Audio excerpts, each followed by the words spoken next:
A última lição desse segundo trimestre, lição de jovens, e nos traz um tema bem interessante, onde fala que Davi é um homem segundo o coração de Deus. Esta lição nos vai resumir um pouco, resumir a história de Davi, né? Os seus atos de bondade, também o mal que também há no coração do homem. Então, o texto principal nos diz assim, está em Atos capítulo de número 2, capítulo de número 13, verso de número 22. E diz: Achei a Davi, filho de Jessé, varão conforme o meu coração, que executará toda a minha vontade. A introdução nos diz o seguinte: vamos refletir um pouco mais acerca dos tropeços de Davi ao longo do caminho. Mesmo diante de momentos de grande frustração, com o coração contrito, arrependeu-se, buscou perdão e continuou a sua caminhada glorificando ao Senhor. Davi destacou-se por suas virtudes, o profundo desejo e a prática de estar no centro da vontade do Senhor. Sigamos seu exemplo. Então vimos aqui que Davi, por mais que pecasse, ele se arrependia, se voltava para Deus e desejava ter uma prática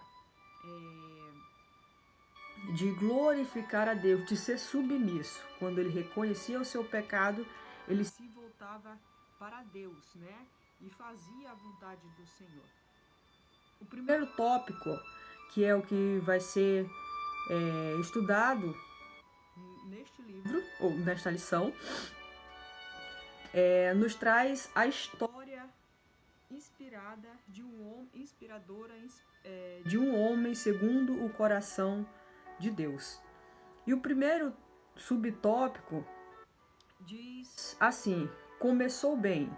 O segundo subtópico nos traz o tema tropeços na longa caminhada.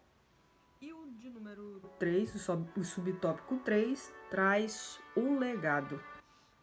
Então, o primeiro subtópico diz assim: a história de Davi é impressionante. Começou bem, teve alguns tropeços, mas diante dos seus princípios e o seu relacionamento com Deus, continuou sendo um exemplo admirável de dedicação e comprometimento com o Senhor. Vimos na passagem do capítulo 15 e verso 5 de Primeiros Reis. Então começou sua jornada como um pastor de ovelhas de seu pai, com muitas qualidades.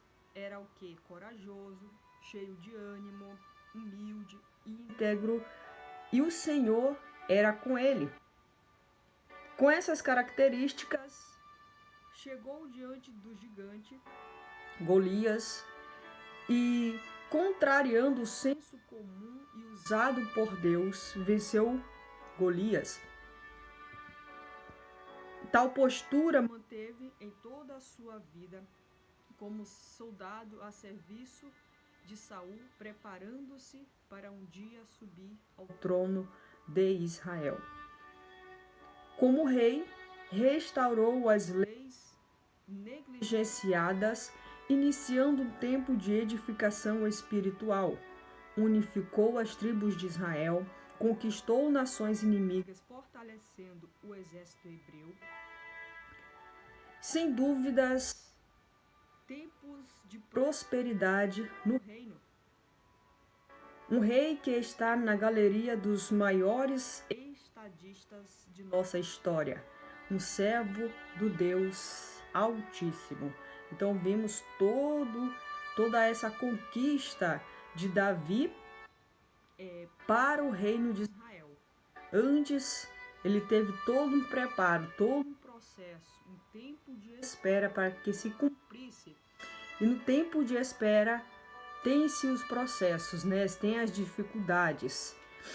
Mas Deus, em todos esses processos de dificuldade, Deus está sempre do nosso lado. E o subtópico 2, tropeço na longa caminhada. Davi é um dos nomes mais citados da Bíblia.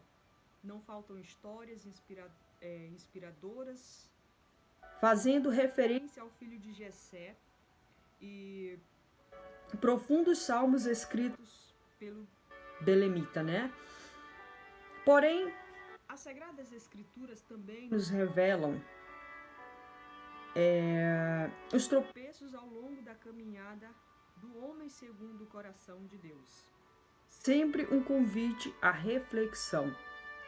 Davi, por mais que era o homem segundo o coração de Deus, ele também teve os seus momentos de fracasso, de pecado, mas como fala anteriormente, ele se arrependia dos seus pecados e voltava-se para Deus. E nós também, nós precisamos ter esse entendimento e não se afastar de Deus quando pecamos, mas nos aproximarmos, porque se aproximando de Deus, Ele tem o remédio para curar as feridas, as dores que o pecado causa em nós. Então, já conhecemos o temperamento forte de Davi no episódio que envolve Nabal, né? A gente vê que Davi estava aguardando se refugiando no deserto. No Monte Carmelo, ele guardava as ovelhas de noite de Nabal, e por isso ele mandou mensageiro, um dos seus soldados, a Nabal, para que lhe desse mantimento, porque eles já estavam há dias sem comer, e Nabal, ele ouvindo tudo isso, né, cordialmente, como Davi se retrata a Nabal, ele trata com ignorância, né? Não é à toa que o nome Nabal significa tolo, né? Então, Davi, com esse temperamento, foi em busca de Nabal para ceifar a vida. Mas Nabal tinha uma esposa que era sábia, né? Que edificou ali a sua casa e apaziguou esse temperamento de Davi. Mas vamos continuar aqui a lição. E diz assim: por pouco as mãos do futuro rei não foram envolvidas com sangue inocente. Ao ouvir as considerações de Abigail, Davi ouviu as considerações de Abigail, recuou e percebeu o livramento que recebera, né? Então, Abigail foi o meio pelo qual Davi percebeu que iria fazer uma grande besteira, né? E a colocar em suas mãos sangue inocente. Também estudamos dos episódios mais tristes da vida do rei, o adultério com Betseba e a trama para o assassinato de Urias. Da visita ao terraço, passando pelo adultério e o assassinato, as muitas mentiras para encobrir o pecado, o confronto com Natã e o real arrependimento, duras lições foram aprendidas, né? Então, mediante todo esse processo, todos esses pecados, foi lições aprendidas dentro desse momento na vida de Davi. Então, não esquecemos de mencionar as suas conturbadas e trágicas histórias familiares. envolvendo exemplos claros de como não proceder em um casamento ou na relação com os filhos. Então, Davi, nós vimos também que Davi, ele não foi um pai presente, ele amava os seus filhos. Quando algo acontecia, ele ficava, se preocupava. Porém, no caso que houve com seus filhos, ele não foi tão presente, não repreendeu assim severamente os seus filhos. Finalmente, há um tropeço notável ainda não mencionado em nosso estudo. Qual é esse? A soberba de Davi ao fazer o censo com a finalidade de saber qual o real tamanho do seu poderio militar.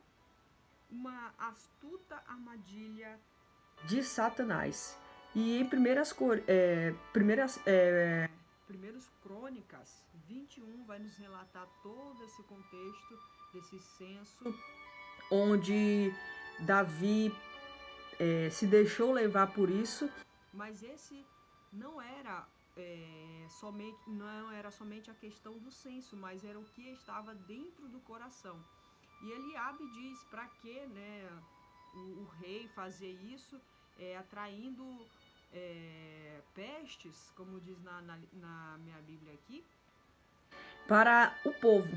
E nós vimos que ao fazer isso, Davi, ele traz muitas situações ruins para Israel. Tanto é que Deus envia anjos, né? E ali mata, eu acho que cerca de 70.000 soldados, pessoas de Jerusalém. Então, mesmo com os alertas de que não deveria fazer tal ato, insistiu, demonstrando uma exaltação de si diante de todo o reino e nas nações vizinhas. Então ele está se exaltando com aquele, com a conferência, com a contagem dos seus soldados. O problema não era o censo, mas sim o que o motivou. Então nós temos que ver os motivos, né, que nos levam a pecar.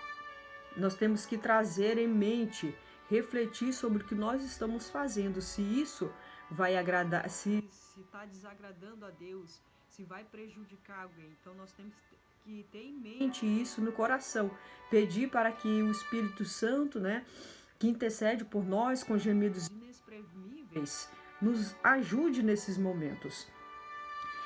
E o terceiro subtópico, que é o legado, né? Vai falar sobre o legado. O que é legado para você? Legado é quando nós influenciamos, quando as nossas ações, o modo como nós vivemos influencia outras pessoas, influencia os que estão à nossa volta. Então, o legado, os efeitos e o legado de Davi transcenderam as páginas da Bíblia e nos alcançam na contemporaneidade. Ou seja, a Bíblia foi escrita há tempos atrás, há muitos anos atrás, mas hoje as histórias que estão contidas nela, juntamente com as histórias de Davi, elas hoje nos impactam. Então, o seu exemplo de fidelidade, liderança, serviço e integridade nos inspiram e nos convidam a viver de forma mais comprometida com a direção divina.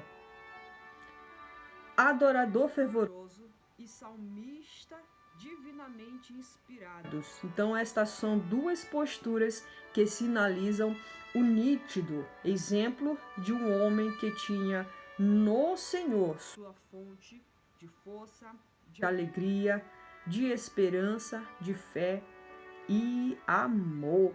Davi deixou esse legado. Era um adorador fervoroso. Salmodiou diversos salmos que nós vimos ali no livro de Salmos, né? Que o livro de Salmos não é somente composto pelos salmos de Davi. Tem os salmos dos filhos de Corá, tem outros desconhecidos.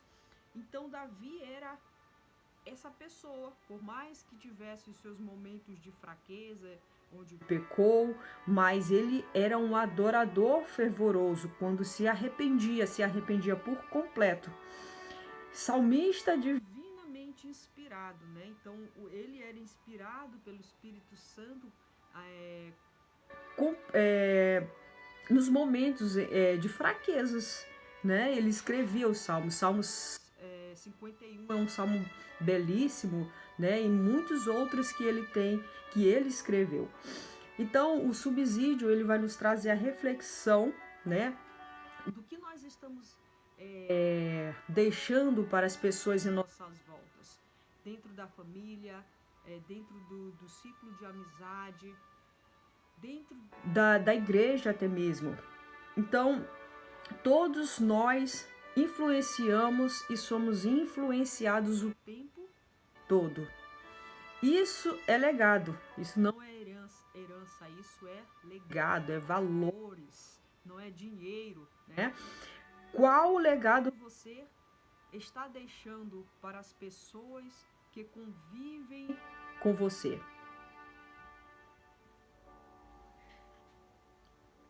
Então, todos estamos sujeitos aos erros ao longo do caminho. E é necessário que busquemos sempre com o coração contrito e arrependido o perdão do Senhor. Os efeitos e o legado de Davi transcendem as páginas da Bíblia, como nós já vemos, e nos alcançam na contemporaneidade.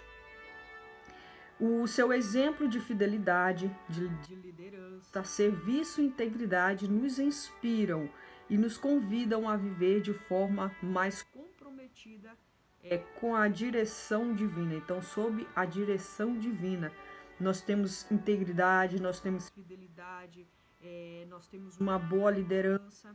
Então, o Espírito Santo de Deus ele vai nos direcionando, nos guiando, nos ensinando. Então, Davi, alvo da promessa de um reino que não teria fim, né? Encontramos um legado que vai além do seu tempo presente e alcança uma dimensão futura e divina. O homem segundo o coração de Deus é também apresentado em uma ótica messiânica, apontando para aquele que viria séculos depois para salvar toda a humanidade. Ou seja, da linhagem de Davi veio Cristo, o Messias, para remir não somente o povo de Israel, mas também nós, igreja. Assim como Davi deixou um legado impressionante, também somos desafiados a responder uma importante questão, né? Qual legado estamos construindo e deixando para os nossos irmãos? Não somente para os nossos irmãos, mas para aqueles que nos veem, né? Porque quando fala aqui irmão é de dentro da igreja, né?